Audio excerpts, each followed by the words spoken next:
Hey Josh, what are you doing? So, I guess I'm writing my obituary for my dad, Mr. Huff, because last night he accidentally shot somebody, and I mean, it was like a freak accident.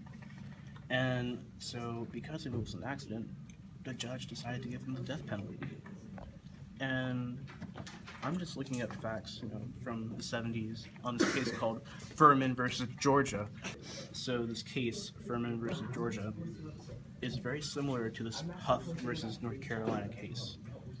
So I'm thinking about pulling this up to the judge and, changing the fate of my father. Well, what evidence do you have to support your claims? Well, you see, Furman versus Georgia was decided in June of 1972. So what happened was Furman wanted to rob a house because, it's Christmas time, roughly around Christmas time, and, you gotta get something for the kids. So, when attempting to rob his house, the residents woke up, pretty much. Furman freaked out. He was trying to leave, and this man forgot to tie his shoes. I'm not joking. He dropped his firearm. The firearm went off and killed a resident of the house he was robbing.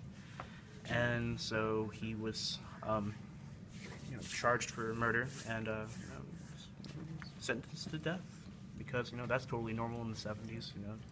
Man of color. So, what's the controversy? Oh, hey, didn't see you there. So the controversy is, why is Furman getting the death penalty for a death that literally accidentally happened? He didn't do it on purpose. Like, the gun dropped, went off. So why is this happening? There are two other similar cases: Branch versus Texas and Jackson versus Georgia. So the controversy, in a nutshell, is: does this violate the 8th and 14th Amendment?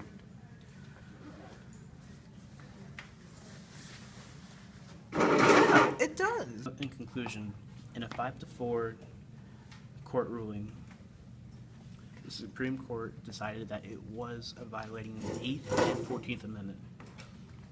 That being said, Furman was free. My dad's gonna die. God bless his soul. And I'm gonna save him. So, have you watched the end of Shrek 2? Yes. Okay, so you remember that part where, Shrek was like, I need a hero, and he was gonna save Fiona? That's like me with my dad. Oh, hey, it's BongRipz4Jesus. Okay. And, So, who did your dad kill anyways? I believe it was a guy named Chad. Chad Oaktree, Chad, Evergreen. I don't know. I think it was Oakley. Anyways, I think it was over some raise minimum wage, teacher money, food stamp type of thing. That being said, go. I need some alone time with me and my dad.